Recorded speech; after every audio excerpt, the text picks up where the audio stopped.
আসসালামু আলাইকুম। ঢাকা ক্যাপিটালসের কোচ খালেদ মাহমুদ সুজনকে নিয়ে অনেক আলোচনা সমালোচনা হয় এবং এবার হচ্ছে বা সব মিলিয়ে বাংলাদেশ ক্রিকেটের সাথে তিনি জড়িত আছেন। ক্রিকেটার পরিচয় থেকে এ পর্যন্ত বিভিন্ন পরিচয়ে কোচ, কখনো কোচ ম্যানেজার বিভিন্নভাবে। তো খালেদ মাহমুদ সুজনকে নিয়ে অনেক সমালোচনা হয়, তার কেরিয়ার নিয়েও কথা হয়। কিন্তু আজকের যে ভিডিওটি আমি আপনাদেরকে দেখাচ্ছি, এখানে আপনারা দেখতে পাচ্ছেন কেনিয়ার বিপক্ষে একটি ওয়ানডে ম্যাচে খালেদ মাহমুদ সুজনের বলে ফিল্ডাররা ক্যাচ মিস করছে।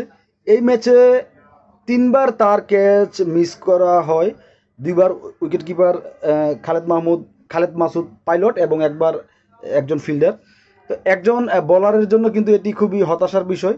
খালেদ মাহমুদ সুজন তার ক্ষুদ্র কেরিয়ারে বেশ কিছু ভালো ইনিংস আছে, বোলিং ব্যাটিং।